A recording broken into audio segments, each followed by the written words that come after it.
Bismillahirrahmanirrahim.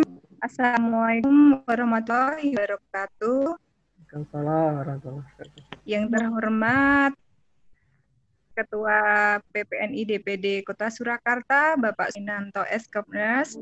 Yang kami hormati kepada para narasumber, nurse, pandu aseta, magister keperawatan, CWCS, nurse Taharudin, MKAP, CWCS. Yang kami hormati kepada semua tim dan direktur CV Helta Cendikia, dan yang kami hormati dan kami sapa dulu selamat pagi untuk semua rekan-rekan teman sejawat perawat yang ada di seluruh Indonesia yang saat ini stay online dalam webinar update manajemen infeksi luka diabetes mellitus di masa new normal.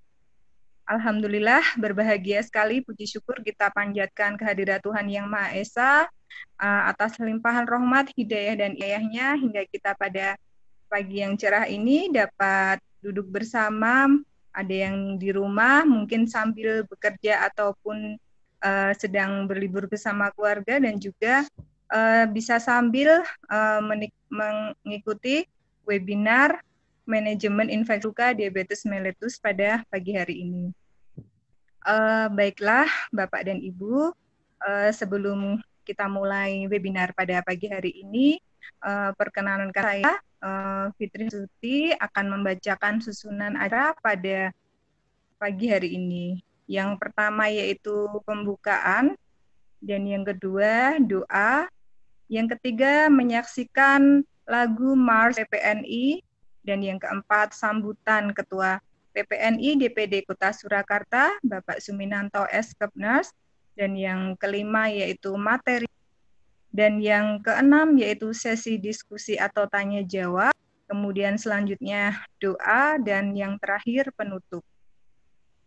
Baiklah Bapak dan Ibu yang kami hormati, sebelum kita mulai webinar pada pagi hari ini, sebaiknya kita berdoa untuk mendoakan agar kegiatan pada pagi hari ini dapat berjalan dengan lancar. Berdoa menurut agama dan kepercayaan kita masing-masing dipersilahkan.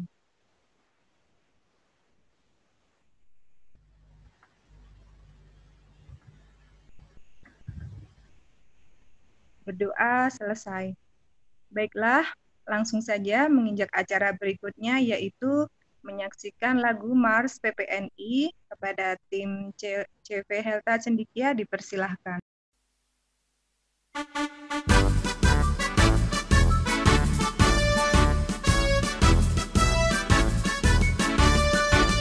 Persatuan Perawat Nasional Indonesia, wujud ikatan profesi perawatan, tempat membina dan mengembangkan kemampuan diri dalam membuktikan keberadaannya.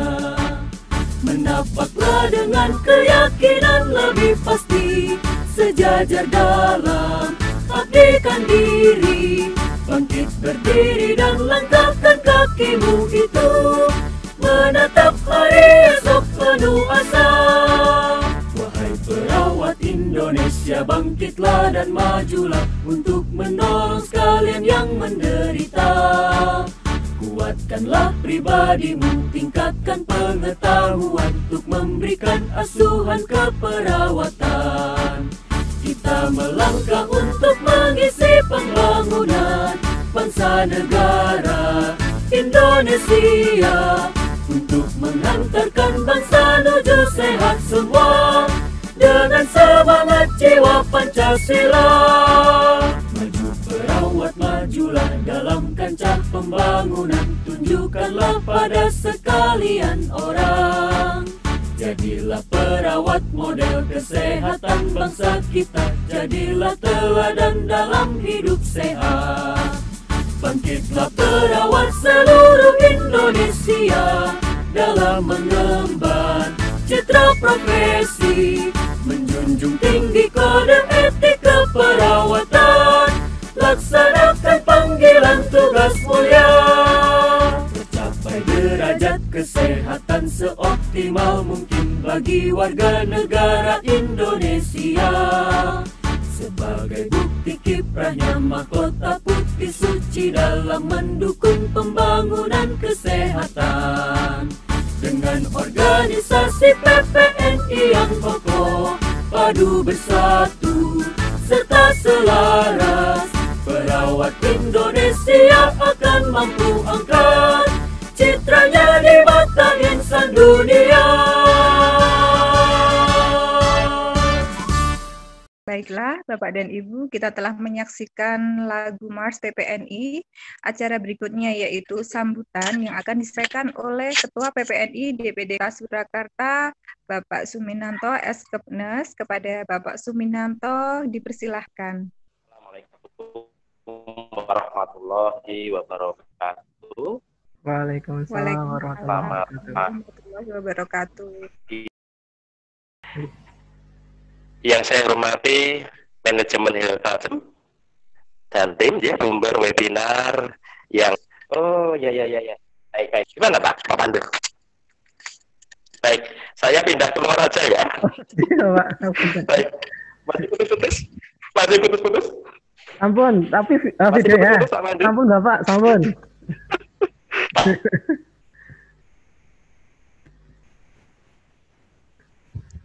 Tapi saya di luar ini ada suara yang lain.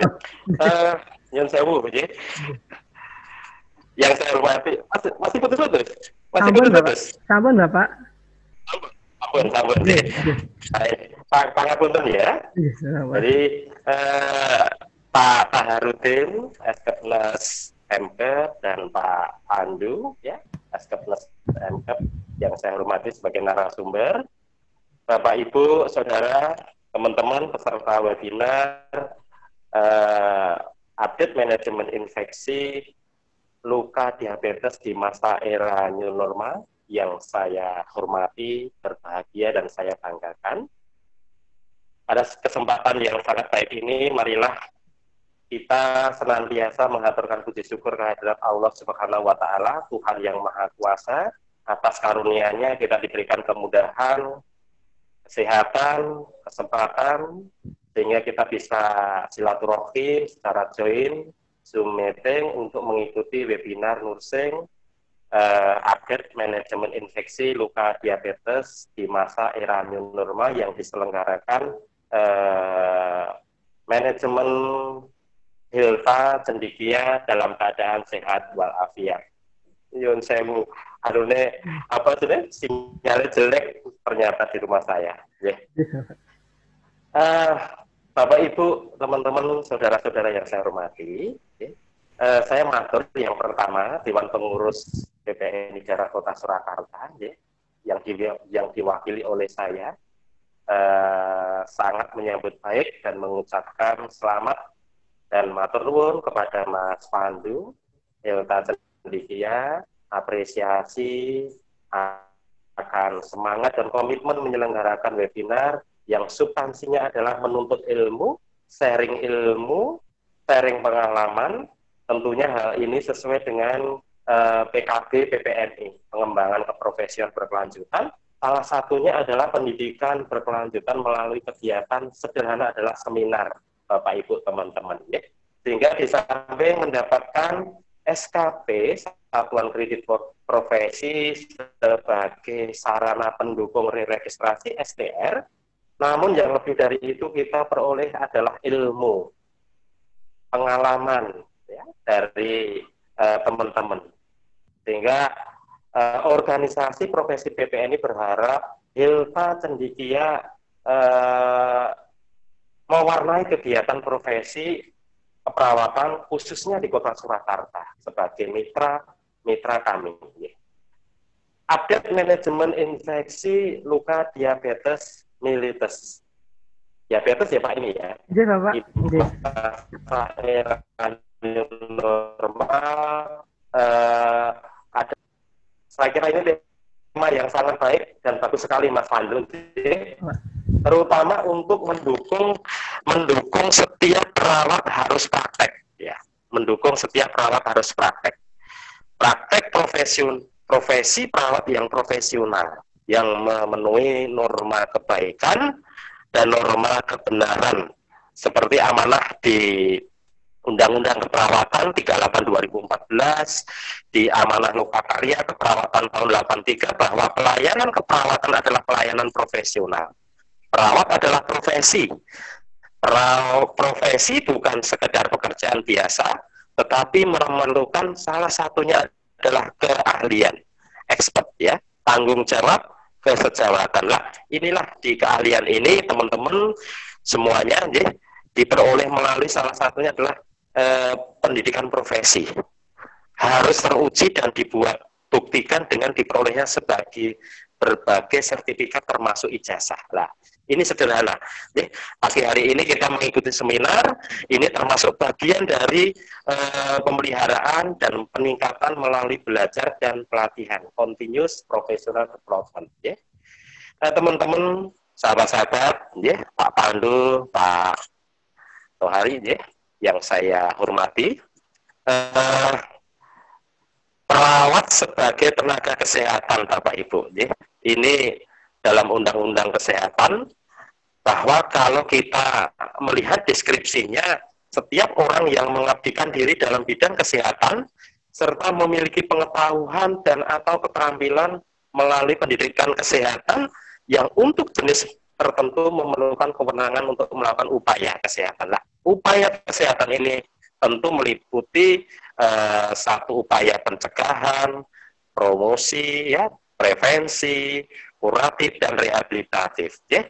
Dan tentu semuanya nanti akan disampaikan secara jelas, secara detail, secara keilmuan oleh Pak Taharudin, ya, Taharudin, ya. Yes, Pak Taharudin. Pak Taharudin dan Pak Pandu, ya. Sekali lagi PPNI berharap kegiatan ini dapat memberikan dan meningkatkan wawasan, pengetahuan, dan pemahaman kita sebagai profesi, utamanya terkait mutu praktek. Ya. Oleh karenanya, Bapak Ibu, teman-teman yang saya hormati, saya mengucapkan matur nuwun kepada narasumber webinar, ya, Bapak Taharudin, Eskepnes MKet, Bapak Pandu Aseta, Eskepnes MKet, ya, untuk sharing ilmu dan pengalamannya. Semoga bermanfaat untuk kita semua. Terima kasih juga kepada seluruh jajaran tim manajemen Helta Cendikia atas semangat, atas komitmen menyelenggarakan webinar nursing, dan tentunya kepada Bapak Ibu, saudara-saudaraku, selamat mengikuti webinar. Semoga Allah Subhanahu wa Ta'ala, Tuhan yang Maha Kuasa, memberikan petunjuk dan bimbingannya. Terakhir, Bapak Ibu, dengan memanjatkan puji syukur ke hadirat Allah Subhanahu wa Ta'ala, Tuhan yang Maha Kuasa, atas karunia dan hidayahnya, dan mengucap Bismillahirrahmanirrahim, webinar nursing update manajemen infeksi luka diabetes di masa era new normal yang diselenggarakan Helta Cendikia pada hari Minggu 27 September 2020 kita buka dan kita mulai. Demikian yang bisa kami sampaikan, Mas Pandu dan teman-teman semuanya. Ada kurang lebihnya, saya mohon maaf yang sebesar-besarnya, terutama ini jaringan saya kurang bagus, kurang mendukung. Sekali lagi, sukses, semoga dimudahkan semuanya dan berkah untuk kita semua. PPNI maju bersama, sukses bersama, kerja. Selamat pagi, salam sejahtera. Assalamualaikum warahmatullahi wabarakatuh. Waktu kami kembalikan kepada Mbak Fitri. Waalaikumsalam warahmatullahi wabarakatuh. Terima kasih kami ucapkan kepada Bapak Supinanto Eskepnes atas sambutan. Baiklah, Bapak dan Ibu yang kami hormati, yang saat ini masih stay online, kita menginjak acara berikutnya, yaitu penyampaian materi. Materi yang pertama akan disampaikan oleh Nurse Pandu Aseta, Magister Keperawatan CWS, kepada Bapak Nurse Pandu Aseta, untuk kami persilahkan. Ya, siap. Bismillahirrahmanirrahim. Mbak, suara saya bisa didengar, guys? Bisa, ya. Baik, menarik. Mohon izin Bapak Suminanto, Bisa, Pak. izin untuk menyampaikan materi. J. Ya, monggo. Pak Tahar, hadir ya Pak Tahar? Hadir. Alhamdulillah, siap. Ya. Mohon izin Pak duluan, J. Monggo, silakan. Selamat pagi Bapak Ibu sekalian, salam sejahtera buat kita semuanya. Mohon izin, ini pada kesempatan kali ini saya akan mencoba untuk menyampaikan materi terkait dari infeksi diabetes. Nanti kemudian bisa dilanjut oleh Bapak Tahar terkait dari aplikatif ataupun tindakan ataupun pelaksanaan sendiri dari manajemen luka diabetes secara real seperti itu. Saya akan sebagai pengantar akan saya sampaikan beberapa materi. Bisa dilihat ya Bapak Ibu semuanya, jelas ya? Baik, materi pertama terkait dari diabetic foot infection ataupun infeksi kaki diabetik. Ini adalah sebuah kasus, sebenarnya bukanlah kasus yang baru, tapi di Indonesia untuk kasus dari diabetes cukup tinggi, bahkan tempat kita menduduki ranking ya tertinggi sekitar 3 di dunia, karena Indonesia cukup banyak diabetes, mungkin karena warganya suka gula seperti itu, yang manis-manis. Baik Bapak Ibu, terkait dari diabetes sendiri, terkait dari infeksi sendiri, biasanya disebut food infection ataupun kita kenal sebagai KIKD ataupun infeksi kaki diabetes. Ini adalah merupakan kombinasi dari berbagai permasalahan seperti dari atherosclerosis, kemudian selain atherosclerosis ini bukan hanya di pembuluh darah koroner Bapak Ibu, tapi juga bisa untuk pembuluh daerah tungkai bawah ya. Nah, ketika bagian tungkai bawah ini mengalami atherosclerosis, maka peredaran darahnya akan terganggu. Dan ini adalah salah satu faktor penyebab nantinya terjadi infeksi diabetes, infeksi akibat diabetes. Umumnya kelainan pada kasus ini dikenal sebagai peripheral vascular disease atau PVD. Dan ada 3 faktor yang biasa dianggap sebagai predisposisi kerusakan jaringan pada kaki diabetik. Ya. Yang pertama adalah neuropatik, kemudian ada vaskulopatik, dan kemudian yang terakhir adalah infeksi. Nah, KKD dapat dipandang sebagai satu kesatuan dari elemen yang dimana itu terdiri dari kaki yang iskemik, yang kurang peredaran darah, kemudian neuropatik, adanya kematian ataupun respon neuro kematian neuro pada bagian kaki seperti itu.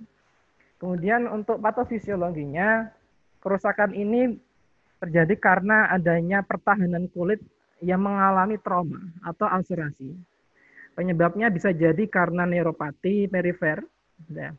Neuropati pada bagian perifer, kita tahu bagian perifer adalah bagian yang paling kecil, bagian yang paling ujung dari pembuluh darah kita ataupun kulit-kulit kita. Nah inilah ketika terjadi kerusakan pada bagian sini, terutama untuk bagian neuropati, jadi neuropati pada perifer, inilah yang menyebabkan pencetusnya adanya infeksi. Kemudian ada gangguan otonom.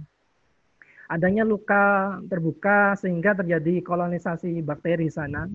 Banyak bakteri di sana, umumnya berbentuk dari bakteri flora normal. Kemudian terjadi invasi bahkan sampai infeksi ke bakteri yang lebih.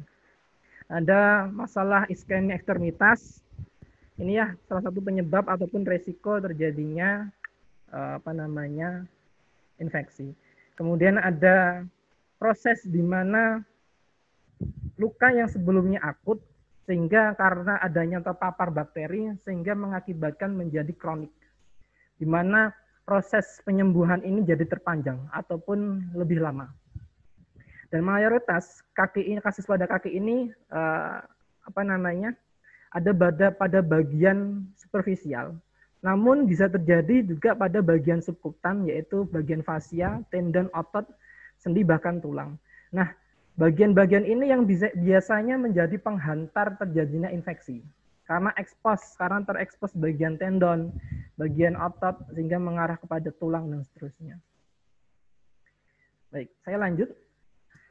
Untuk pada bagian ada skema terjadinya proses patogenesis ataupun penyebab dari kaki diabetik yang nantinya akan mengarah kepada infeksi. Faktor utama penyebab dari infeksi diabetes adalah adanya komplikasi makroangiopati ya, atau neuropati pada penderita diabetes. Adanya neuropati perifer pada penderita DM menyebabkan infeksi kaki diabetik ya. Dan sebagian besar penderita yang masuk rumah sakit akibat infeksi kaki diabetik umumnya disebabkan oleh trauma kecil yang tidak dirasakan oleh penderita. Jadi penderita tidak merasakannya gitu loh, cuek seperti itu. Dan sangat jarang penderita masuk rumah sakit akibat infeksi kaki diabetik yang hanya disebabkan oleh gangguan makroangiopati. Jadi ada penyerta yang lain seperti itu. Kemudian adanya neuropati perifer akan menyebabkan terjadinya gangguan sensorik maupun motorik ya. Gangguan sensorik maupun motorik. Nah, ini gangguan sensorik ini akan menghilangkan menurunkan sensasi nyeri pada kaki, sehingga penderita akan menyebabkan hilang dan menurunnya sensasi nyeri pada kaki. Sehingga penderita ini akan mengalami trauma tanpa terasa. Jadi tidak terasa tiba-tiba kakinya mengalami luka seperti itu.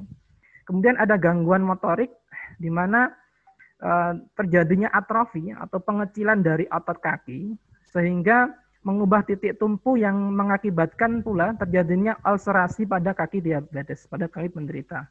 Selain itu adanya angiopati yang menyebabkan terjadinya penurunan asupan nutrisi, oksigen, serta antibiotika sehingga menyulitkan terjadinya penyembuhan luka. Nah ini hal seperti ini yang menyertai akhirnya kaki pada penderita diabetes itu bisa bertambah parah seperti itu. Kemudian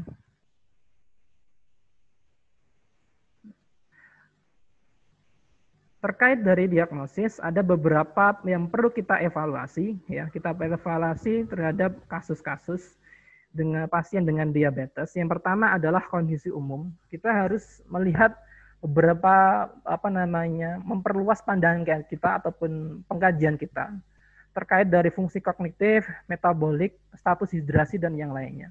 Jadi, ketika kita menghadapi pasien diabetes, kita tidak bisa hanya fokus pada luka. Tapi kita juga harus memperhatikan fungsi yang lain, metaboliknya, kognitifnya, hidrasinya, kekurangan cairan, pasien ataupun yang lainnya. Karena ada kasus di mana kita merawat luka pasien saja, tapi tanpa memperhatikan diet dari klien. Klien masih konsumsi makanan yang sembarangan, obatnya, insulinnya tidak terkontrol, sehingga mau pakai dengan perawatan model apa ataupun dengan dressing yang semahal apapun, ketika pada kondisi umum ini kita tidak perhatikan, contohnya adalah kasus status metaboliknya pasien, kita tidak memperhatikan, maka ini akan menjadi penyulit untuk terjadinya proses penyembuhan. Kemudian kita evaluasi pada bagian ekstremitas atau kaki yang terluka. Misalnya, adakah neuropati di sana ataupun insufisiensi vaskuler, ya. Kemudian kita evaluasi juga daerah luka yang terinfeksi. Nah, ada diagnosa 2 tanda lokal terjadinya inflamasi. Ini sebagai tanda bahwasanya ini adalah sebagai tanda terjadi infeksi di sini. Inflamasi, proses dari masuknya bakteri atau proses dari mau infeksi seperti itu. Yang pertama adalah perifer. Tanda-tanda perifer yang sering kita ketahui, yang kita amati, yang nampak adalah adanya eritema, kemerahan, kemudian adanya panas, adanya nyeri, adanya pembekakan pada bagian luka, ataupun adanya seket yang berulang.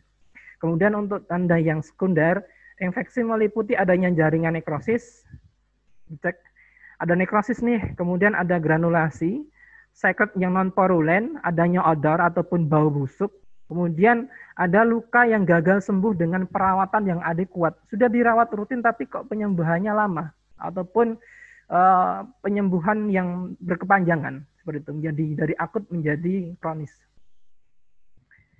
Kemudian kalau teman-teman memperhatikan dari pengkajian, kita bisa mengklasifikasikan jenis dari infeksi, ya, berdasarkan dari DAF pengkajian menurut Infection Disease Society of America (IDSA) dan International Working Group on Diabetic Food. Ya, kita bisa lihat dari tabel ini kita bisa mengklasifikasikan pasien ini masuk dalam kategori infeksi yang bagaimana. Contohnya adalah di mana klasifikasinya pasien ini tidak terinfeksi, yaitu ketika tidak ada tanda ataupun gejala infeksi sistemik maupun lokal. Kemudian masuk dalam kategori infeksi ringan. Apabila tanda-tanda yang dalam graf ini, teman-teman bisa lihat dalam tabel ini, misalnya terjadi infeksi, minimal ada 2 tanda dari beberapa poin di sini. Misalnya ada udem, ya. Kemudian ada eritema kurang dari 0,5 cm dari tepi luka.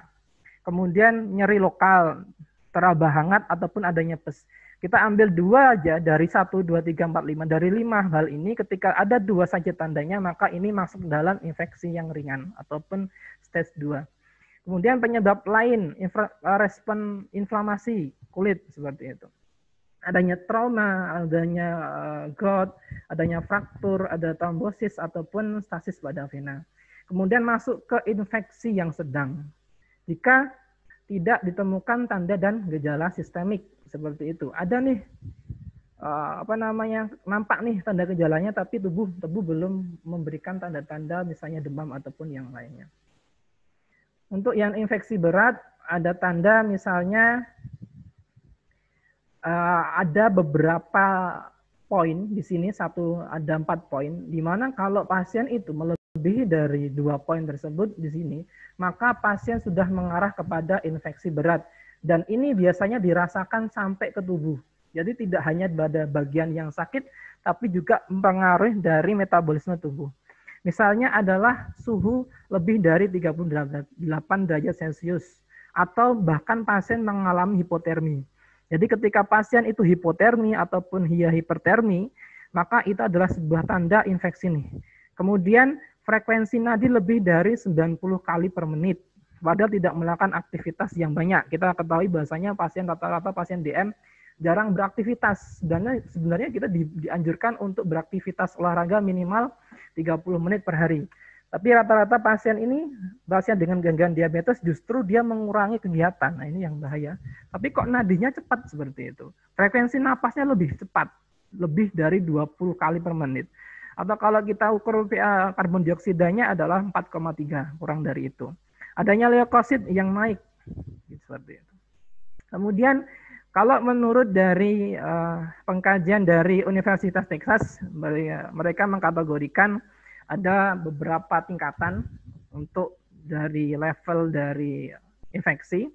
Tingkat pertama adalah pra atau pasca lesi terluka ataupun ulcerasi dengan epitalisasi yang sempurna. Epitelnya masih bagus, tapi ini sedang perlukaan ya. Ini masih tingkat 1, dianggap belum infeksi.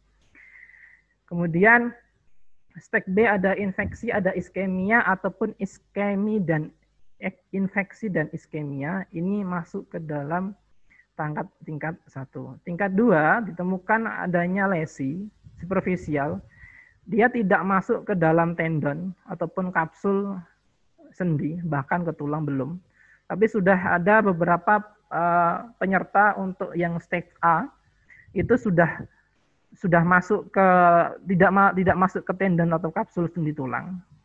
Tapi untuk yang tingkat yang 2B ini sudah ada tanda-tanda infeksi yang bahkan yang baik sistemik maupun yang kemudian ada di tingkat 2 yang stage D ini ada tanda dari infeksi bahkan ke iskemia.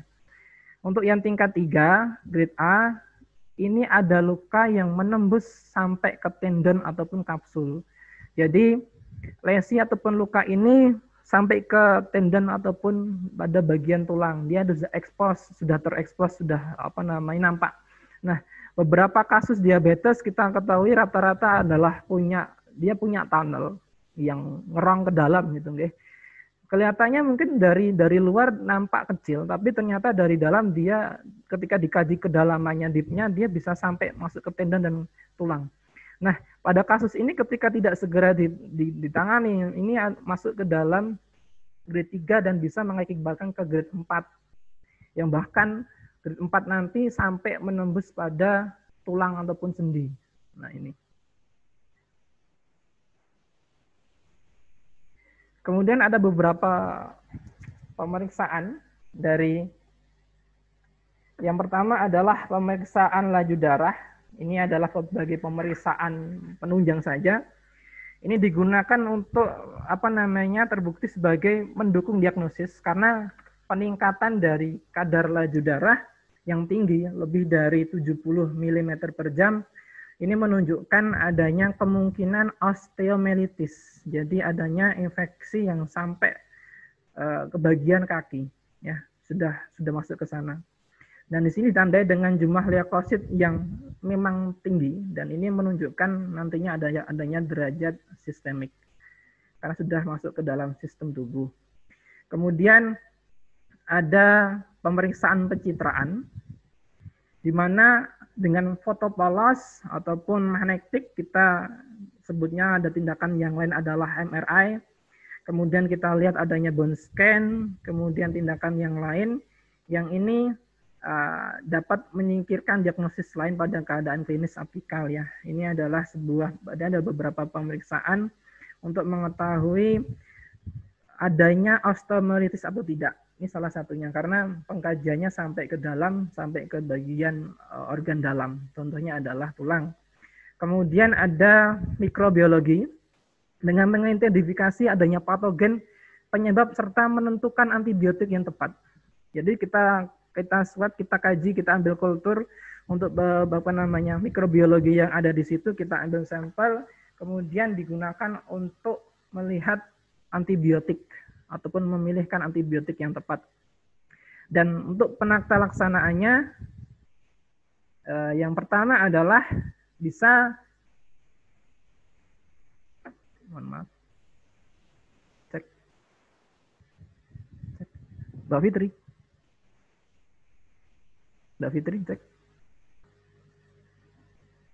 Ya, gimana Pak? Oke, ini agak putus. Nanti kalau misalnya ke pending, jangan sampaikan ya. Oh, baik. Ya. Baik, saya lanjutkan Bapak Ibu. Ini ada beberapa algoritma yang kita bisa gunakan sebagai panduan. Yang kita bisa gunakan sebagai panduan untuk melakukan manajemen infeksi. Karena untuk adanya luka diabetik, ketika kita tidak segera melakukan manajemen yang bagus, multidisiplin, maka bisa mengakibatkan terjadinya infeksi luka, ya, infeksi pada luka diabetes. Ada algoritma yang bisa kita sebagai panduan. Yang pertama, misalnya ketika kita menemukan pasien dengan kondisi diabetes, yang mungkin mengarah kepada infeksi, kita sudah menemukannya, maka kita harus sudah waspada. Apakah kasus ini kita perlu mengkonsulkan kepada hospital ataupun rumah sakit. Kemudian kita harus melakukan kontrol terhadap cairan pasien, rehidratasi, ya.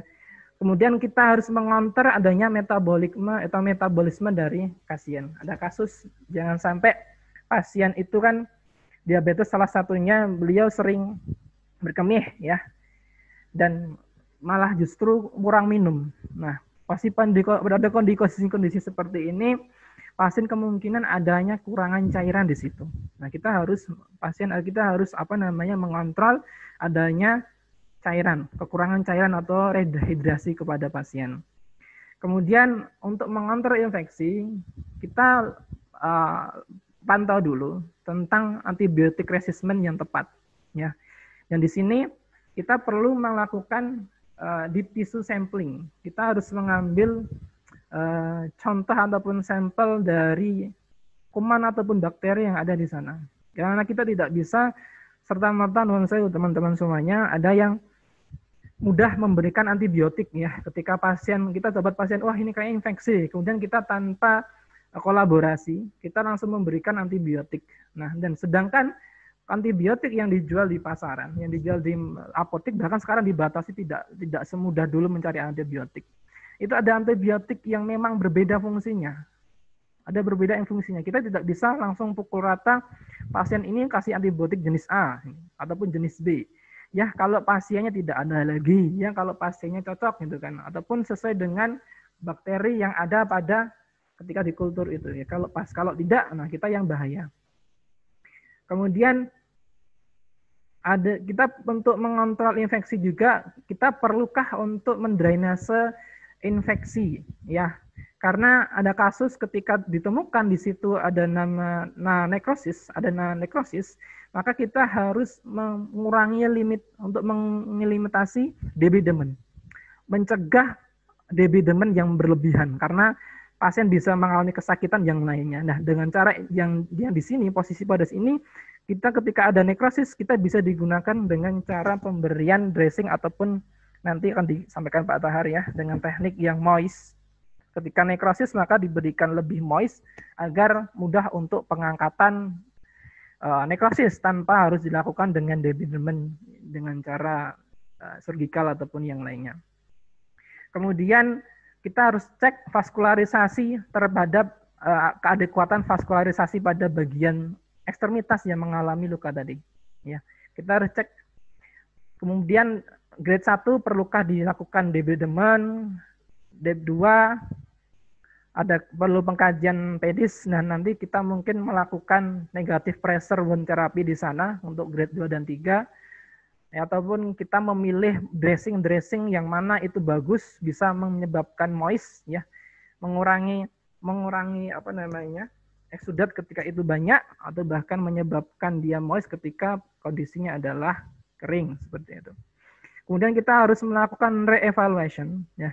Ketika kita menemukan pasien dengan kondisi infeksi, kita harus kontak dulu. Kita harus mengkaji dulu apakah perlu adanya konsul dengan hospitalisasi ataupun rekan kerja yang lain ataupun dokter ataupun tenaga medis yang lain untuk mengecek jenis bakteri yang ada di situ untuk menentukan diabetes atau menentukan antibiotik yang tepat.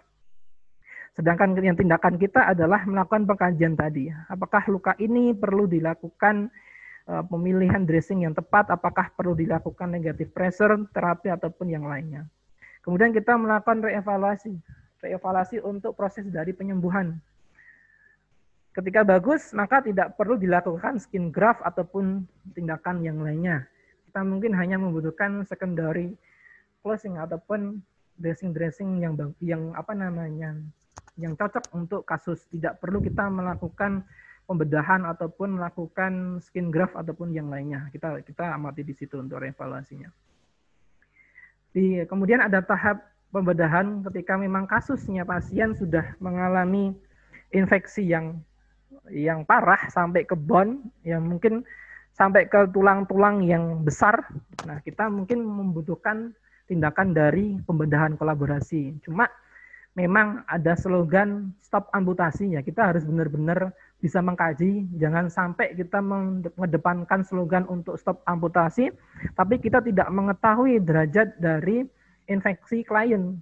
Kita tidak melihat tanda-tanda sistemis, ternyata pasien sudah sampai, infeksinya sudah sampai mempengaruhi sistem tubuh.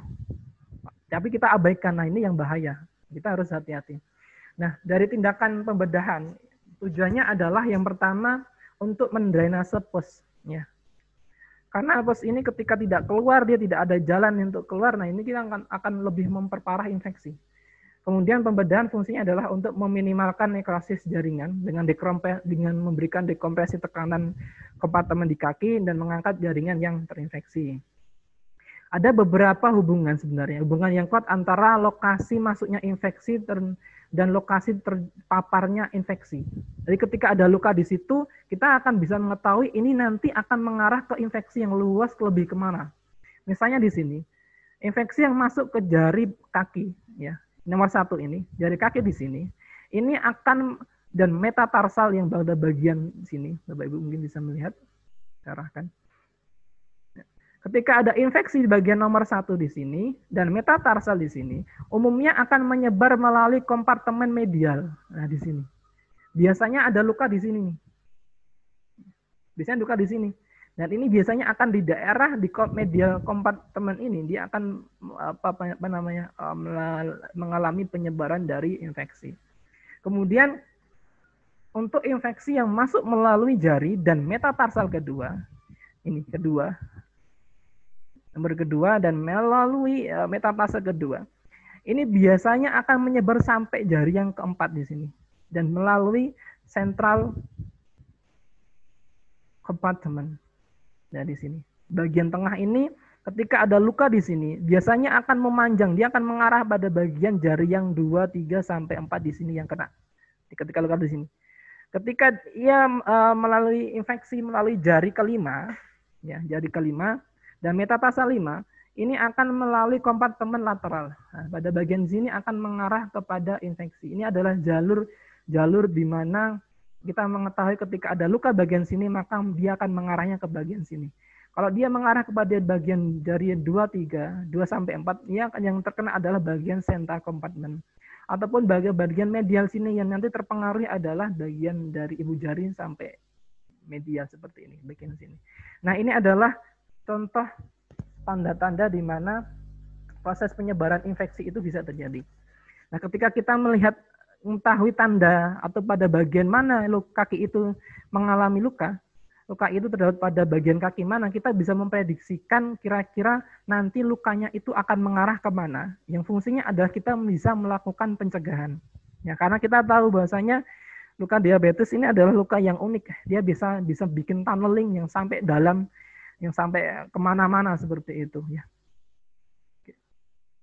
Kemudian ada pemilihan dari antibiotik. Saya tidak akan membahas ke antibiotik ini karena kita ini bukan ranah kita, cuma sekedar teman-teman tahu saja. Nanti kalau misalnya melihat mungkin teman-teman di klinis ya ataupun di lahan menemukan kasus dengan infeksi, teman-teman bisa memilih ataupun ikut mempelajari bahasanya antibiotik yang tepat itu adalah ini. Karena menurut saya teman-teman semuanya, bahkan tenaga medis termasuk sejawat kita ya, dokter, tidak semuanya juga paham tentang perawatan luka. Bahkan seringkali untuk luka-luka tertentu itu dioperkan kepada malah perawat-perawat yang tersertifikasi untuk melakukan pelatihan atau untuk melakukan perawatan luka. Ini adalah salah satu referensi saja, pilihan resimen antibiotik empirik pada infeksi kaki diabetes, dan ini diambil dari Diabetes Canada Clinical Practice Guideline Expert Committee. Ini sebagai rujukan saja pemilihan dari antibiotik. Tapi kita tidak meranah ke sana ya, karena itu bukan ranah kita untuk memberikan obat antibiotik yang bebas seperti itu. Kemudian dengan sedikit saya singgung tentang perawatan luka, karena mayoritas infeksi kaki diabetes membutuhkan debridement untuk mengangkut jaringan terinfeksi dan nekrotik, sehingga akan mempercepat proses penyembuhan luka. Nah, kadangkala perawat-perawat teman-teman kita mungkin masih agak takut untuk melakukan pemilihan gitu ya. Apakah jaringan ini adalah jaringan nekrosis, apakah ini slough, apakah ini granulasi yang bagus, apakah ini nanti akan mengalami kematian atau apa? Kadang masih takut untuk mengambil keputusan gitu kan.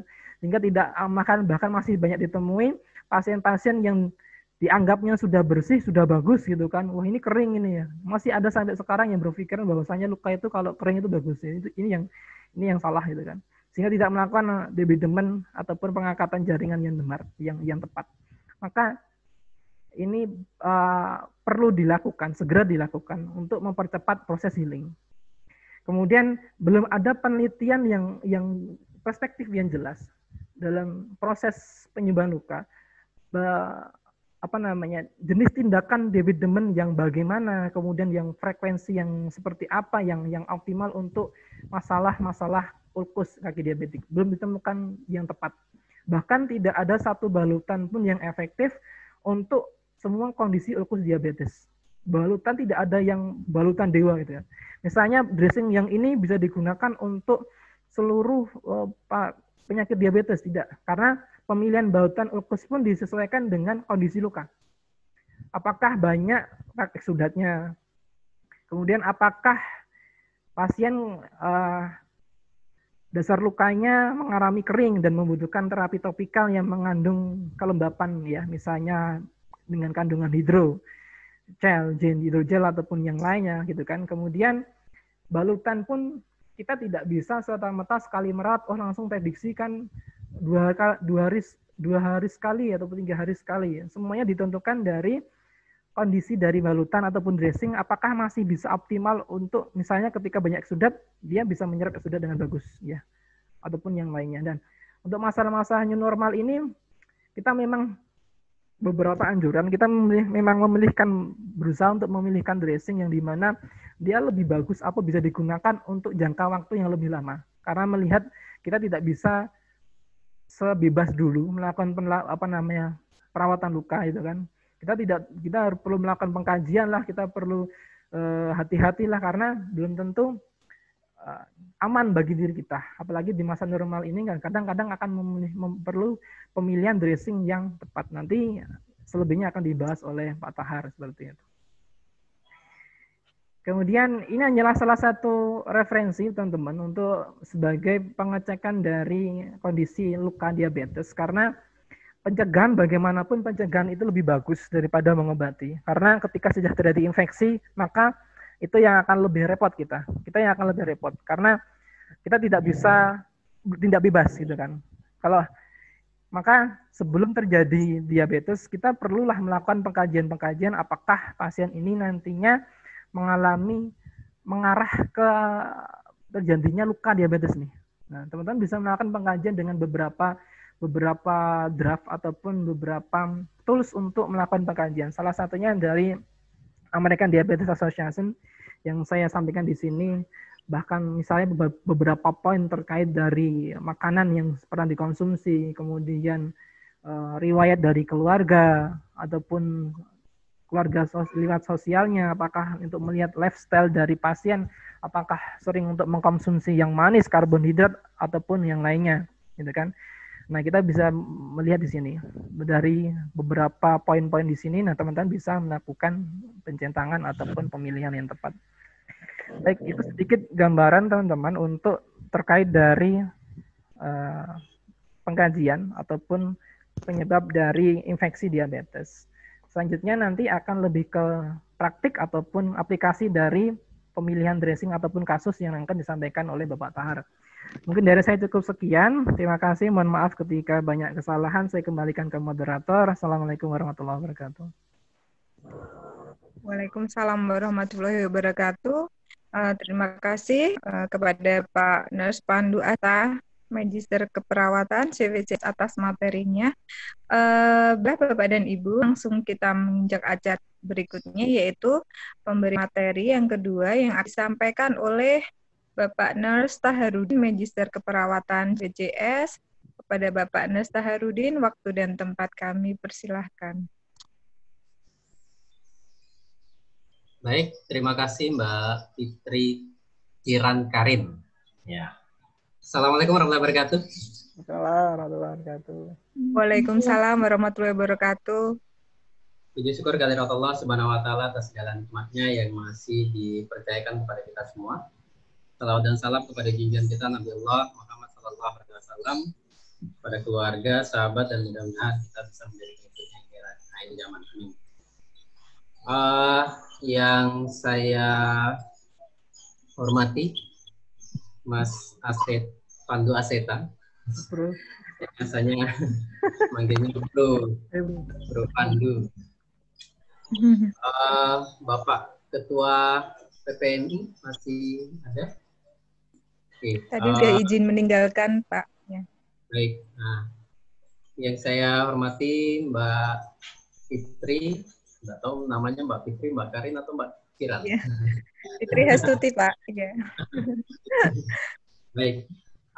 Dan yang saya banggakan sejawat sekalian, adik-adik sekalian, kakak-kakak sekalian, sesepuh, kalau ada ya. Mohon izin, saya bukan bermaksud untuk menggurui, ya. Kami cuma hanya ingin untuk share pengalaman, ya. Ini mungkin teman-teman nanti punya pengalaman yang lebih dari kami, monggo nanti bisa kita sharing di belakangnya.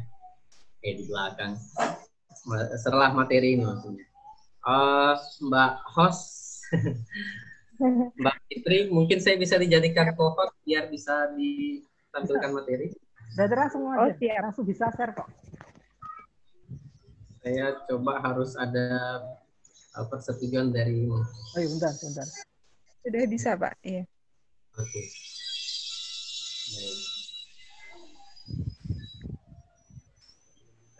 Sudah? Oh, ya. Siap.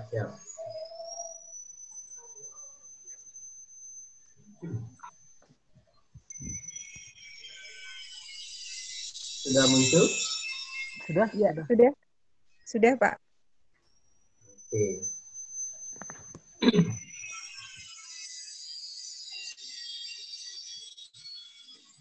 Baik. Saya sedikit akan menyampaikan tentang manajemen infeksi luka diabetes. Ya, saya tadi sudah mendengarkan juga penyampaian dari Mas Pandu. Ya, memang kasus diabetes ini bukan kasus yang baru ya, dan memang ini sudah lama kasusnya, tapi sampai sekarang belum terselesaikan masalahnya. Di kasus diabetes itu terus meningkat ya, termasuk di Asia Tenggara. Di Asia Tenggara, menurut International Diabetes Federation, 74% peningkatannya ya per tahun ini. 74% itu tinggi banget peningkatannya ya. Tadi kata Mas Pandu mungkin suka yang manis-manis ya, karena kalau tidak melihat yang manis cepet rasanya kelihatannya gitu ya. Dan itu yang menyebabkan, mungkin juga karena saat ini apa namanya, oke, saya berhenti sebentar ya.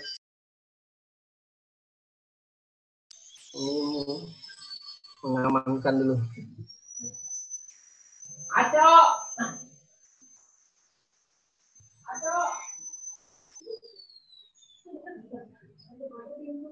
Saya, Mbak Fitri. Iya ya Pak. Lanjut. Suara saya kedengaran? Mantap, cuman Ya. tadi ada yang sedikit mengganggu, sekarang sudah tidak ada gangguan Pak. Iya. Tadi ada yang teriak, Pak. Diamankan.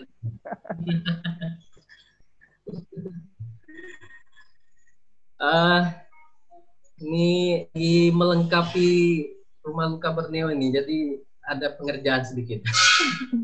Ya. Ya, jadi ada peningkatan. Ya, setiap tahunnya ada 74% peningkatannya. Di sini dikatakan bahwa 5 orang di antara orang dewasa itu menderita diabetes. Lah, kita di sini ada berapa orang dan berapa persen? Jadi 20% di antara kita itu menderita diabetes ke depannya. Gitu. Nah, ini kalau kita tidak jaga benar-benar, waduh, bahaya ini. Nah, efeknya, masalahnya adalah banyak. Bukan cuma yang tadi nanti muncul luka, tapi bisa jadi karena stroke. Kenapa tadi disampaikan Mas Pandu? Ada aterosklerosis yang bisa disebabkan, atau penyempitan bahkan penyumbatan pembuluh darah yang akhirnya bisa menyebabkan stroke, penyakit serangan jantung, kemudian ginjal gitu ya.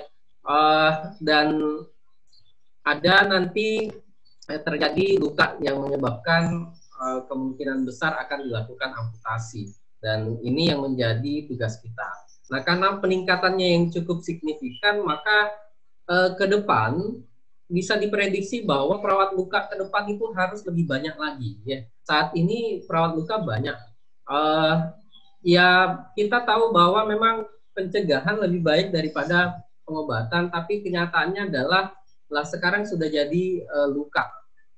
Memang harus ada tim pencegahan sendiri, dan setelah kejadian maka harus ada tim juga. Nah, kita ini bisa menjadi tim kuratif jadinya, dan juga sekalian bisa sebenarnya menjadi tim preventifnya, di mana memang di praktek-praktek itu sebenarnya kita bisa melakukan perawatan kaki ya, perawatan kaki sebelum terjadi luka.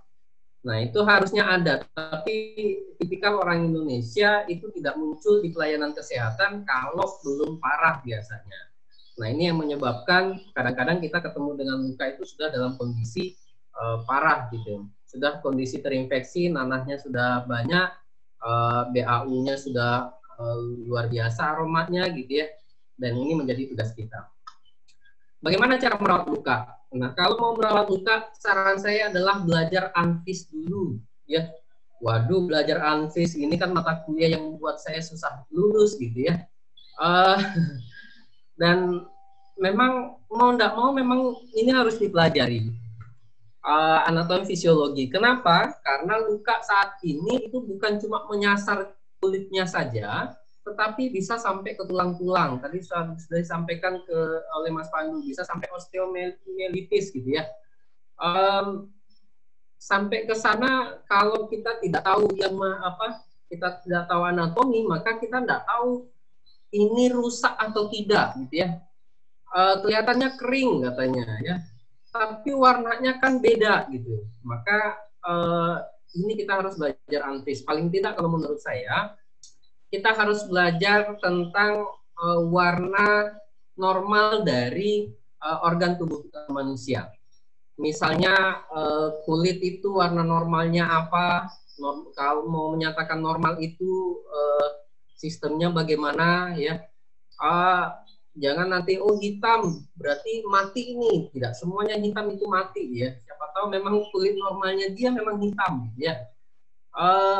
Atau warnanya pucat ini atau warnanya putih ini, jangan sampai lihat daerah kulit sekitar apakah warnanya sama. Kalau sama berarti itu bukan bermasalah ya. Kecuali dia berbeda sendiri di daerah itu, maka kemungkinan itu adalah luka.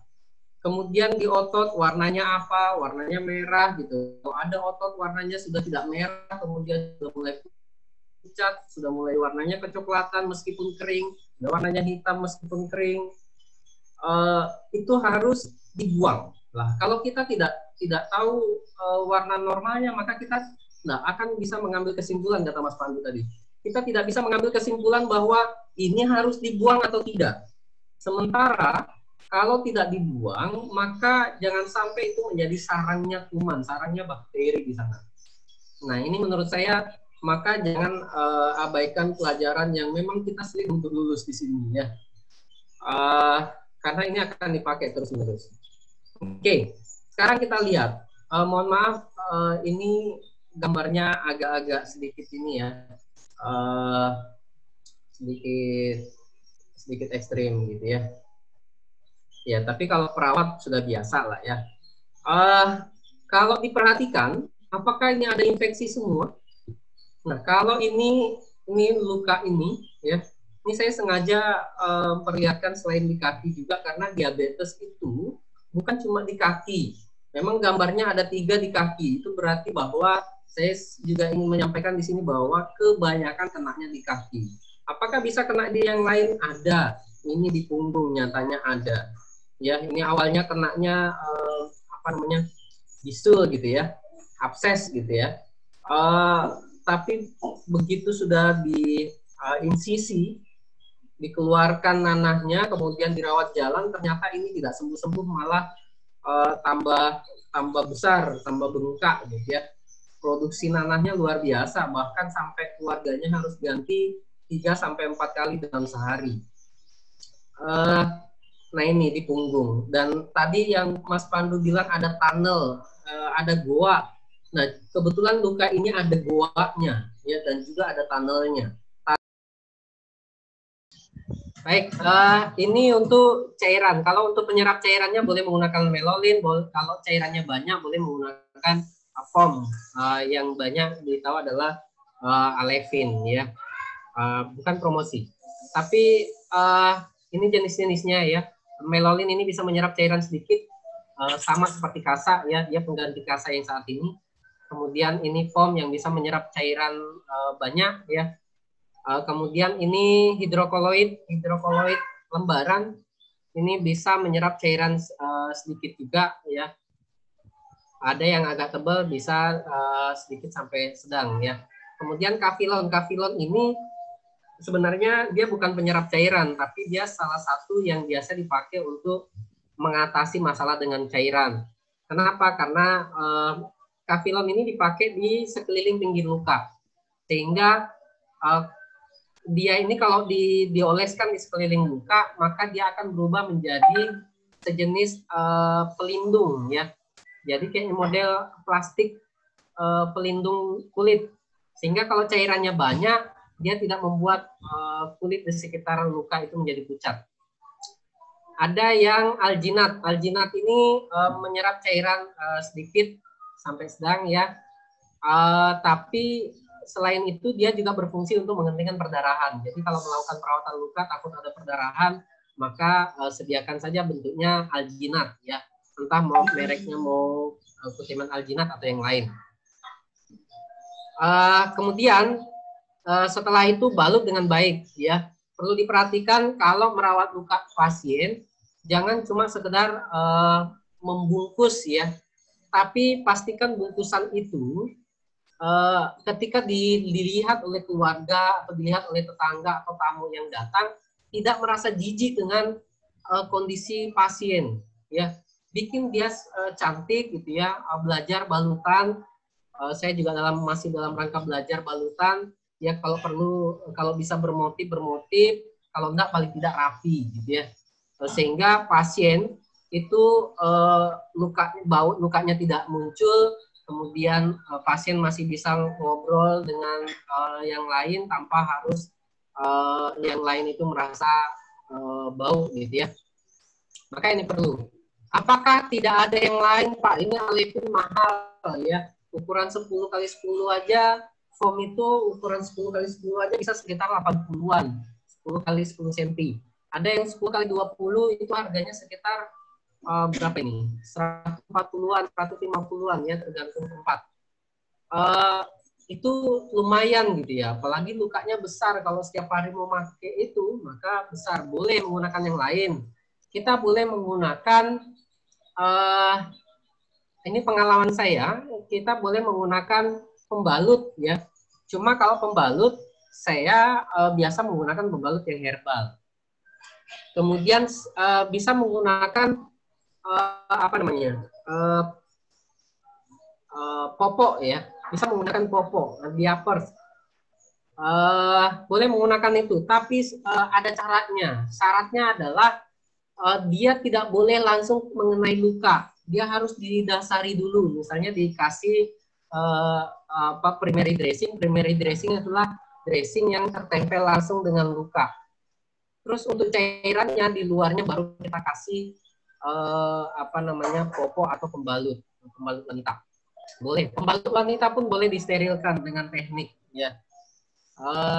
Jadi kita bisa main-mainkan sebenarnya. Nah, bagaimana hasilnya setelah kita rawat dengan cara yang begitu? Nah, ini sekedar sharing ya. Ini luka-luka yang kami rawat. Ini tadi yang lukanya banyak, jaringan matinya, kemudian ada tanda-tanda infeksinya. Kemudian kita rawat beberapa kali dan akhirnya sudah merah seperti ini. Dan akhirnya kita bisa mengatasi infeksinya. Pada saat awal kita temukan tinggi lukanya juga kita menilainya kurang bagus ya, tapi akhirnya setelah kita rawat beberapa kali, nah ini tinggi lukanya jadi cantik gitu ya, jadi bersih lah paling tidak ya. Lukanya sudah granulasinya sudah mulai granulasi, merah semua ini granulasi, bahkan di pinggir-pinggir yang di bawah ini itu sudah mulai ada epitelisasi atau munculnya kulit baru, mulai kulitnya tumbuh ya. Ini tapi masih ada jaringan mati yang harus kita usahakan buang kembali. Kemudian ini tadi luka yang di punggung ya. Ini ada infeksinya, apesnya banyak. Saya bilang tadi keluarganya bisa ganti sampai 3 sampai 4 kali dalam sehari. Beliau kalau tidur tempat tidurnya itu sudah ada posnya biasanya. Padahal saya lihat posnya anaknya tebel. Apa masalah? Ternyata masalahnya adalah cuma dicuci di luar. Ya. Dicuci di luar, tidak dicuci di dalam. Gimana cara mencuci di dalam? Kalau cara mencuci di dalam, gunakan spet. Kita bisa menggunakan spet, atau ada yang biasa di rumah sakit NaCl, di ujungnya ditusuk dengan menggunakan infuset. Kemudian ujung infusetnya disisakan, selang infusetnya disisakan berapa senti gitu ya, untuk masuk ke dalam lubang itu. Kemudian masukkan selangnya dan semprot masuk ke dalam. Ya. Sebenarnya saya ada video itu, cuma waktu ya. Kemudian bisa dipencet ininya, disemprot sampai cairan yang masuk sama dengan cairan yang keluar. Ya. Kemudian jangan lupa ketika ada infeksi, ketika ada pus itu menandakan bahwa ada jaringan mati di situ. Maka jangan berhenti merawat kalau jaringan matinya belum terambil. Pokoknya setiap ada pos pasti ada jaringan mati di dalam. Nah, ini biasanya kami mengukur kedalaman ya dengan menggunakan probe. Kami biasanya menggunakan ini untuk mengukur kedalaman luka, apakah ada perubahan kedalamannya atau tidak. Ya, ini juga bisa dipakai untuk mengukur tunnel atau goa. Kemudian kita rawat, kemudian sembuh, dan sisanya begini. Ya, ini bukan foto yang dipercantik ya, tapi memang lukanya memang sudah sembuh. Dan pasien inilah yang uji coba tentang beras ya. Beliau makan beras merah, tapi ini sekedar sharing. Beliau makan beras merah, tapi tidak suka gitu ya. Akhirnya coba ganti dengan beras-beras yang lain. Kita pikir kenapa beras bulog itu tidak disukai oleh orang karena rasanya kurang enak gitu ya. Kurang enak itu apa gitu ya? Hambar mungkin rasanya. Maka beliau akhirnya mencoba dengan mengganti beras merah tadi dengan beras bulog, dan beliau konsumsi itu, dan beberapa kali kita cek gula darahnya itu alhamdulillah gula darahnya selalu normal. Dan juga memang perlu menjaga makanan yang lain juga. Kemudian luka yang selanjutnya, sebenarnya luka ini awalnya cuma dibelah sedikit gitu ya di rumah sakit untuk mengeluarkan cairan, untuk mengeluarkan nanahnya katanya. Paling tidak nanahnya pesnya ada jalan keluar. Waktu itu ada sekitar sekitar 5 sentian waktu itu rasanya di begahnya gitu untuk jalan keluar pesnya, tapi karena jaringan matinya di dalam tidak dibuang, akhirnya pes itu setiap hari nambah. Dan waktu itu saya beberapa kali minta beliau untuk masuk ke rumah sakit, atau kalau kontrol sekalian minta untuk dibelahkan sekalian supaya kita bisa membuang jaringan matinya, karena dengan insisi yang cuma sekitar 5 cm kita nggak bisa mengambil jaringan matinya di dalam. Tapi beliau ke rumah sakit minta berapa kali, beliau tidak di sana tidak ingin membuka ini. Jadi waktu itu akhirnya beliau minta silakan dibuka untuk pelan-pelan, dibuka sedikit-sedikit. Waktu itu kita buka sedikit-sedikit, dan ternyata begitu kita buka, luasnya ternyata di dalam seperti ini. Dan kita buang jaringan matinya cukup tebal waktu itu, mungkin sekitar 3 sentian ada. Ototnya waktu itu kecil gitu jadinya. Tapi kita tumbuhkan, dan saat ini beliau sudah sembuh, alhamdulillah. Kemudian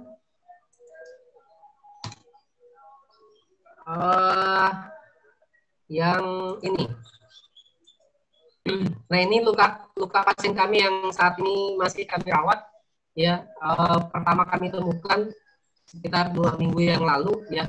2 minggu yang lalu lukanya seperti ini. Ya belum nyampe 2 minggu ini. Ini sudah seperti ini waktu itu lukanya. Juga sama, beliau keluar dari rumah sakit disuruh kontrol bolak-balik seminggu sekali ya waktu itu dimintanya. Akhirnya membutuhkan perawatan kita, dan kita sudah membuat dia bebas dari infeksi ya. Pinggir lukanya sudah cantik kembali. Ini pinggir lukanya di awal-awal saya lihat, aduh ini kalau pasien melihat begini itu kan keluarganya akan menolak untuk makan bareng gitu ya. Nah saat ini pasien sudah bisa makan bareng dengan keluarganya. Saat ini sudah tidak ada bau ya. Pes juga saat ini sudah tidak ada. Kulit sudah mulai muncul. Nih, ini di sini bahkan sudah tumbuh kulit ya, di atas juga sudah tumbuh kulit. Nah awalnya di sini sangat tebal pinggir lukanya. Saya selalu bilang pinggir luka yang bagus adalah seperti pantai. Pinggir luka yang seperti pantai itu seperti ini. Ya ini seperti pantai. Kalau pinggir lukanya seperti pantai, maka seperti pantai maksud saya air dan pasir itu seperti tidak ada pemisahnya tuh ya. Kalau pinggir lukanya seperti pantai begini, maka kulitnya akan mudah muncul. Nah, jangan mimpi muncul kulitnya kalau dia, nah ini di sini sudah muncul kulit, sudah tumbuh kulitnya, tapi di sini belum muncul. Kenapa? Karena di sini masih tebal, seperti jurang kalau saya bilang. Ya, antara kulit dengan luka itu ada seperti jurang pemisah, gitu ya. Nah, maka harus dikikis. Ini sudah mulai dikikis waktu itu, kemarin saya kikis, dan ini di pinggir-pinggir sini sudah mulai tumbuh kulit lagi. Yang pink-pink ini adalah proses epitelnya berjalan, proses penumbuhan kulit. Ya. Nah ini ini pasien kami tahun lama ini ya, dan alhamdulillah sudah sembuh. Kalau menggunakan teknik yang moist, maka sembuhnya akan bagus gitu ya. Bekasnya nanti akan hilang. Bisa dilihat ini lukanya sampai di sini dan ini sudah mulai berubah seperti kulit biasa. Sama dengan ini yang di punggung tadi, itu juga nanti akan berubah jadi kulit biasa, nanti dilembabkan terus, nanti akan berubah seperti kulit biasa.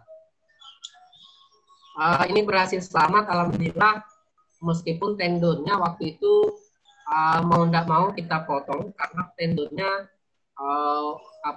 sudah rusak ya. Waktu itu kita coba pertahankan, buka sedikit-sedikit aja yang tendonnya rusak, tapi ternyata tendonnya tidak bisa bertahan ya, karena memang sudah dari awal terinfeksi. Kami menemukannya dari awal sudah begini. Tendon itu juga tendon itu tempat penularan kuman yang paling bagus juga. Makanya jangan heran kalau ada kulitnya di luar bagus, tapi kok di dalamnya banyak goa, ada lukanya di dalam gitu, padahal di luarnya bagus. Kenapa? Yang diikuti adalah tendon. Maka kalau ada tendon yang rusak, jangan dipertahankan. Harus dikomunikasikan dengan pasien. Kenapa jangan dipertahankan? Tendon itu tidak bisa tumbuh. Beda dengan otot. Otot atau daging itu bisa tumbuh. Tapi tendon itu dibiarkan, dia akan semakin lama semakin busuk. Tidak ada perbaikan untuk tendon. Tidak ada yang sudah jelek jadi bagus, itu tidak ada. Maka kalau ada yang tendon rusak, segera dikomunikasikan dengan pasien untuk dihilangkan. Kalau tidak, maka dia akan menyasar sampai ke ujung tendon itu. Maka jangan heran kalau ada goa jadinya, ada tunnel jadinya. Yang kalau kita pencet dengan lembut itu akan keluar pos dari sana gitu. Kenapa? Karena tendon. Saya kalau ada tendon yang mulai rusak, saya akan cepat komunikasikan. Komunikasikan maksudnya adalah resikonya apa. Karena tendon itu yang dipakai, yang membantu untuk pergerakan, maka sampaikan resikonya bahwa ini kita hilangkan karena memang tidak bisa diperbaiki lagi, tapi resikonya adalah tidak bisa menggerakkan jari kalau yang di sini.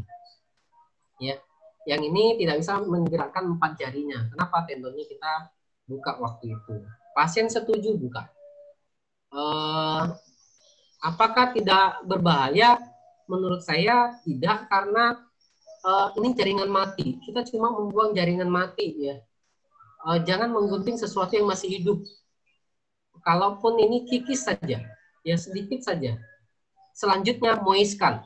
Nanti ketika dimoistkan, nanti dia akan hilang dengan sendirinya, dan yang jaringan mati itu akan hilang, yang jaringan hidupnya justru akan tumbuh. Oke, sekian dari saya. Mungkin itu yang dapat saya bagikan untuk saat ini. Mungkin bisa diskusi mungkin ya. Ini sekedar sharing ya. Mungkin yang lain punya pengalaman juga ya, bisa di-sharingkan dengan kita. Karena memang menurut saya belajar luka itu jangan cuma sekedar berteori, tapi Anda harus terjun ke lukanya langsung, karena pembelajaran yang terbaik adalah praktek ya untuk luka. Anda percuma saya sudah melewati beberapa pelatihan luka, sepertinya pelatihan luka di Indonesia yang sederajat itu beberapa sudah diikuti, dan saya juga termasuk alumni, dan saya alumni beberapa pelatihan. Saya bisa melihat teman-teman yang sudah ikut pelatihan, kalau tidak pernah diasah kemampuannya melalui praktek, maka dia akan lupa caranya. Ya, Anda mau ikut pelatihan yang berapa bulan pun, tapi kalau tidak pernah praktek, maka itu akan hilang percuma. Ya, ikut pelatihan luka yang memang di bawah PPNI. saya sarankan ikut pelatihan yang diselenggarakan oleh Inwokna, karena Inwokna adalah satu-satunya organisasi resmi luka di bawah PNI. Ya, ikut di sana pelatihannya, kemudian setelah itu praktek. Ya, jangan cuma menghafal teori. Ya, itu saran saya, karena saya pun banyak belajar melalui praktek. Nanti kita akan lihat sendiri. Ya, akan belajar dengan sendirinya. Yang penting kita punya konsepnya. Nah, konsep itu yang mungkin kita kembangkan. Baik, sekian. Terima kasih. Mohon maaf atas segala kekurangan. Bila bisa dilihat, wassalamualaikum warahmatullahi wabarakatuh. Waalaikumsalam warahmatullahi wabarakatuh. Baik, terima kasih Bapak Nurse Taharudin, Magister Keperawatan CBCS atas materi yang diberikan. Luar biasa, ini pengalaman yang sangat luar biasa bisa dibagikan kepada rekan-rekan ya Bapak. Baiklah saudara-saudara, Bapak dan Ibu yang saat ini masih stay live, kita masuk pada sesi yang sebelum penutup, yaitu sesi diskusi atau tanya jawab. Kami persilahkan kepada Bapak dan Ibu, bila ada pertanyaan mungkin bisa langsung live nanti ditanyakan di sini atau bisa mengirim chat lewat WA. Tadi ada satu yang sudah titip pertanyaan, nanti saya bacakan setelah saya melemparkan ke forum di sini. Baiklah, silakan barangkali ada yang mau ditanyakan Bapak dan Ibu.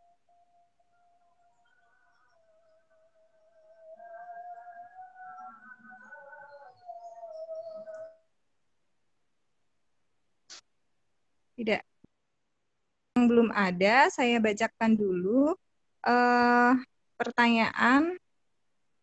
Pertanyaan tadi ada dikirimkan dari Bapak Cairil Badar yang ditujukan kepada Bapak Nurse Pandu Aseta, yaitu mengapa seorang penderita diabetes mellitus lebih sering terinfeksi luka pada bagian kaki daripada bagian tubuh yang lain.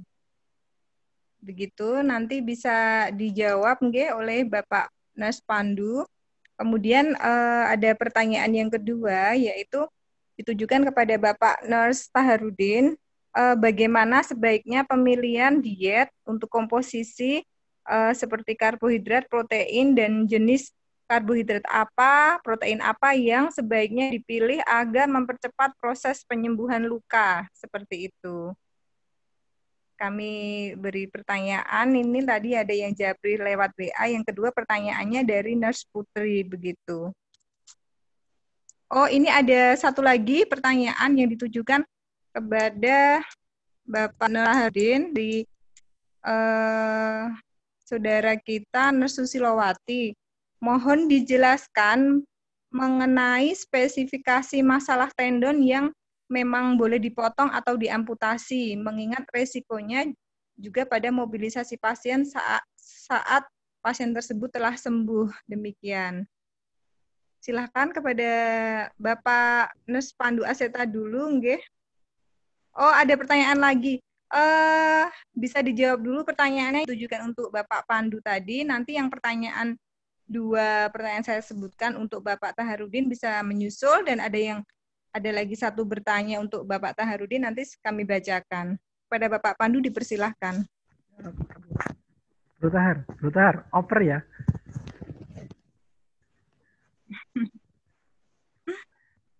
Oke, baik, terima kasih. Pertanyaannya dari Mas Khairil ya. Kenapa pada luka DM kebanyakan itu pada kaki, bukan di bagian tubuh yang lain seperti itu? Baik, Mas Khairil, yang seperti yang saya sampaikan di awal, kita fokus pada pemahaman tentang diabetes, di mana pada pasien diabetes ini terjadi gangguan pada peredaran darah, ya, terjadi pada gangguan peredaran darah. Kita ketahui bahwasanya peredaran darah kita itu kan mengangkut beberapa macam zat, misalnya adalah sari makanan, oksigen, gitu kan. Salah satunya adalah ada kandungan glukosa dalam darah. Nah, ketika pasien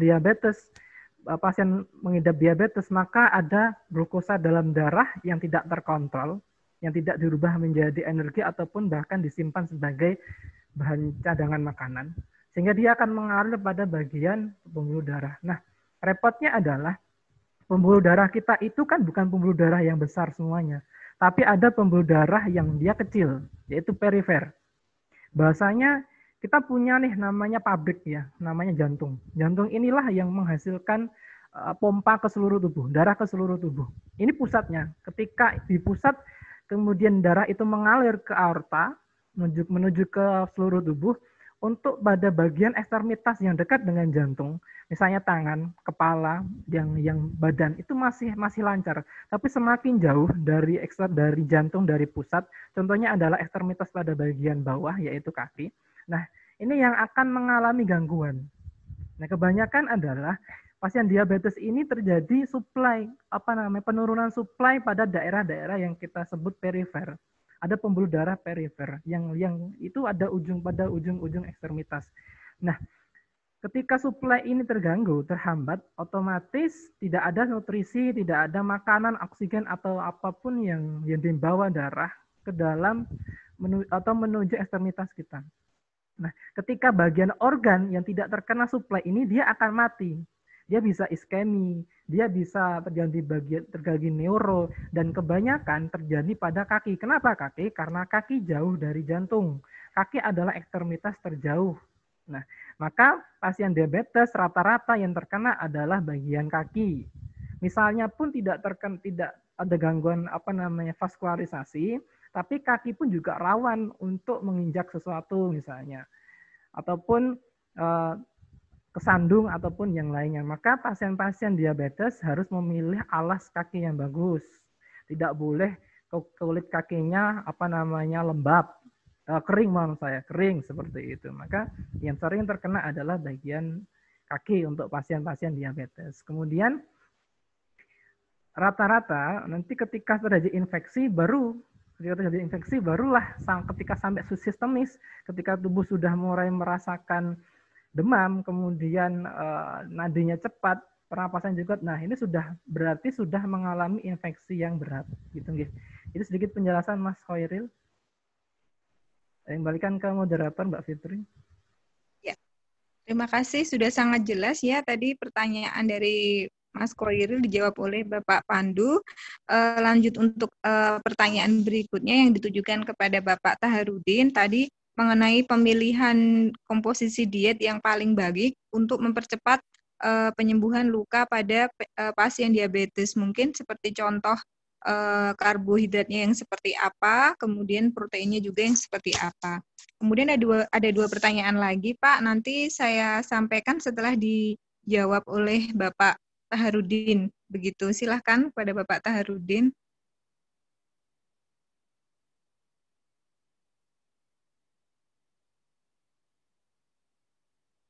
Ya, cek. Cek, Bapak Taharudin masih di tempat. Oh ya, silakan menjawab pertanyaan, nggih. Suara saya jelas ya? Jelas ya. Oke, baik. Nah, sebenarnya untuk diet ya, dietnya itu sebenarnya ini lahannya ahli gizi gitu ya. Tapi ini biasanya kalau kami itu memang menekankan untuk rendah karbohidrat, tinggi protein. Kalau memang pasien itu tahan dengan mengkonsumsi beras merah, maka silahkan gitu ya. Tapi rata-rata pasien itu tidak tahan dengan beras merah.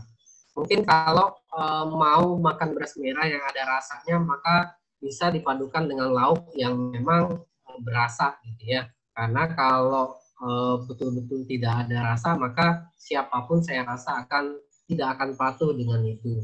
Kemudian bisa diganti dengan kentang rebus gitu ya, untuk jenis karbohidratnya. Kemudian jagung meskipun dia juga tinggi tapi lebih rendah daripada beras putih.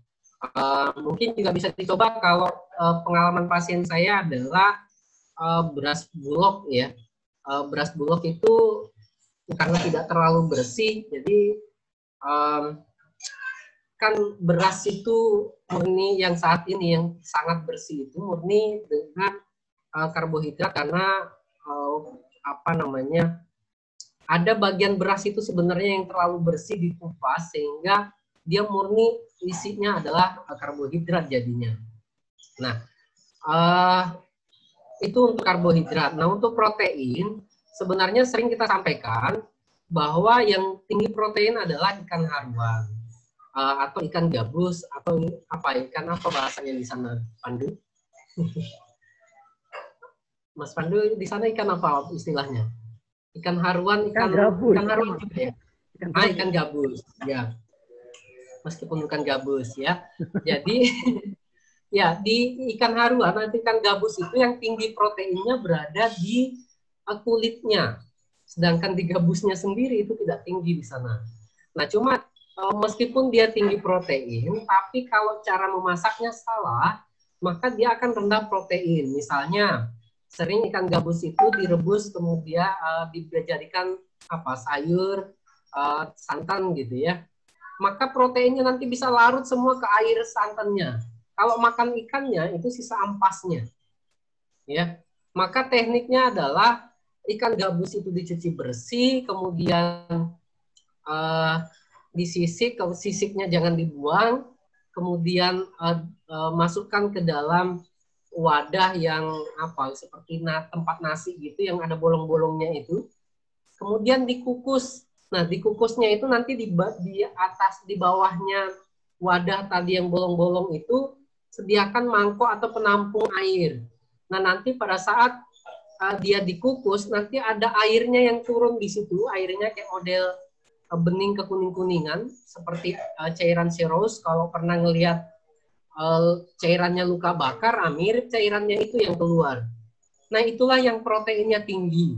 Kemudian sisiknya sama kulitnya bisa di blender, kemudian dijadikan satu dengan cairan tadi sama air yang tadi itu yang keluar pada saat kita kukus. Nah, baru itu diminumkan. Nah, itu yang kalau mau mendapatkan protein yang tinggi di ikan gabus. Tapi sekarang sudah ada bentuknya kapsul ya. Meskipun saya belum pernah menemukan penelitian yang kapsulnya apakah memang dia bisa berefek bagus terhadap peningkatan protein. Kemudian yang tinggi proteinnya juga adalah kedelai, yang kalau di sini biasa dijual oleh pak-le yang jualan jagung sama jualan kacang itu. Nah, biasanya di atasnya itu ada kedelai rebus itu. Nah, itu juga termasuk tinggi protein. Boleh ya dikonsumsi selama tidak ada asam uratnya. Ya, selama pasien tidak ada asam urat, boleh, silahkan. Intinya kalau di kami biasanya menekankan rendah karbohidrat, tinggi protein. Kurangi nasinya, banyakkan lauk dan sayurnya. Itu biasanya. Oke, baik. Terima kasih untuk jawabannya, sangat komplit ya. Padahal Bapak bukan ahli gizi ya, tapi luar biasa mungkin dari pengalaman bisa berbagi. Baiklah, ada pertanyaan selanjutnya nih Pak, yang tadi ditujukan untuk Bapak juga melalui chat di Zoom. Pertanyaannya dari Nurse Susilowati, mohon dijelaskan mengenai spesifikasi masalah tendon yang memang boleh dipotong atau diamputasi, mengingat resikonya juga pada mobilisasi pasien ketika telah sembuh. Demikian, Pak. Ya, betul. Jadi memang tendon kalau dipotong itu beresiko untuk mengganggu mobilisasi pada saat pasien sembuh, betul. Untuk tendon yang boleh dipotong, nah biasanya makanya saya bilang tadi kita harus belajar anatomi fisiologi bahwa kita harus tahu tendon yang masih bagus itu warnanya apa. Tendon itu warna aslinya adalah putih. Nah, tendon yang mulai rusak itu biasanya warnanya mulai kekuning-kuningan atau kecoklat-coklatan kalau lukanya agak kering. Nah, pada pasien dengan tendon, kalau tendonnya besar, maka kita bisa kikis sedikit demi sedikit bagian yang rusak saja. Karena biasanya tendon ada yang warnanya masih putih di setengahnya sudah warnanya coklatan atau kekuning-kuningan. Nah, kikis cuma bagian yang atau potong cuma bagian yang rusak, yang sudah jelas rusak. Yang warnanya kekuningan atau kecoklatan atau bahkan sudah hitam. Kikis itu, buang itu. Nah, memang harus didiskusikan dengan pasien dan keluarga bahwa resikonya adalah mengganggu aktivitas. Nah, biasanya kalau di bagian jari yang mengganggu aktivitas pergerakan jari, bagi saya tidak ke pasien mungkin gitu ya. Bagi saya itu aman saja karena kalau tendon jari yang dipotong, paling jarinya yang tidak bisa bergerak, tapi pasien masih bisa berjalan. Ya, kenapa? Karena yang tidak bisa bergerak hanya jari, tapi kakinya masih bisa bergerak. Nah itu. Tapi tendon ini kalau sudah rusak, Anda pertahankan juga buat apa? Ya, jadi tendon yang saya bilang tadi bahwa tendon kalau sudah rusak, dia akan rusak permanen. Tidak ada perbaikannya. Justru dia beresiko untuk menjadi jalan pintas bakteri menuju ke ujung-ujungnya tendon yang lain yang belum rusak. Ini pengalaman kami begitu. Selalu kalau ada tendon yang rusak dibiarkan, selalu akan membuat luka baru di ujung-ujung tendon itu. Maka kami pasti akan potong sampai batas tendon itu rusak. Mana batasnya? Yang berubah warna, yang sudah warnanya tidak putih lagi. Begitu saya rasa. Semua tendon, mau yang kecil, mau yang besar ya. Kalau ujung-ujungnya adalah merusak pergerakan, ya memang itu resikonya, tapi itu jauh lebih baik dibandingkan kita mempertahankan, kemudian organ yang lain juga bisa menjadi rusak. Baik Bapak, terima kasih Pak penjelasannya. Langsung pertanyaan berikutnya. Ini masih ada 3 pertanyaan dari Destiana Putri Muningtyas, Eskep. Ini mohon bertanya, beliau dari Kabupaten Tegal ya, bagaimana perawatan luka diabetes di rumah menggunakan cairan NaCl dan berapa kali untuk pembersihan lukanya? Terima kasih. Silahkan Bapak bisa dibantu dijawab. Baik, Mbak Destiana ya. Untuk perawatan luka menggunakan cairan NaCl. Kalau pasiennya mampu, kalau perawatnya punya, cairan NaCl bagus, ya. Karena cairan yang paling mirip dengan cairan tubuh kita untuk cairan infus itu NaCl. Bagus gitu ya. Tapi kalau pasiennya kurang mampu, maka saran saya adalah untuk pencucian awal, kita boleh menggunakan tadi rebusan daun jambu biji, rebusan daun sirih misalnya untuk pencucian di awal ya, apalagi untuk pasien-pasien yang posnya banyak ya. Posnya banyak itu menurut pengalaman kami sangat efektif dicuci dengan menggunakan rebusan daun sirih atau rebusan daun jambu biji ya. Kemudian kalau menggunakan NaCl semua ya bagus ya. Sangat bagus, boleh saja. Kemudian tapi kalau saran saya NaCl-nya masukkan ke dalam semprotan gitu ya. Semprotan apa itu? Semprotan kalau seperti orang cukur rambut itu ada semprotannya. Nah, saran saya masukkan di botol seperti itu jauh lebih irit dibandingkan kita harus membolongi NaCl kemudian buyur pakai NaCl itu. Bapak, boros ya. Ya, baik Pak, terima kasih. Nanti mungkin bisa dijawab lagi. Kita masih ada siaran ulang lewat YouTube. Kemudian ada pertanyaan belum sempat dijawab, akan dibantu di luar sesi Zoom pada pagi hari ini karena memang untuk waktu kita udah habis ya. Begitu Bapak, terima kasih banyak atas materi dan juga share pengalamannya. Saya ucapkan terima kasih kepada seluruh peserta Bapak dan Ibu ada di rumah yang sudah berkenan mengikuti Zoom pada pagi sampai siang hari ini. Kami dari tim Helta Cendikia akan memberikan siaran ulang melalui YouTube channel yang akan disampaikan beberapa waktu ke depan channelnya. Saya dari pribadi sebagai pembawa acara, mohon maaf sebesar-besarnya apabila ada kesalahan dalam tutur kata. Kemudian kami dari tim Helta Cendikia mengucapkan terima kasih banyak dan juga mohon maaf apabila dalam teknis webinar pada pagi hari ini masih banyak kekurangan dan jauh dari kesempurnaan.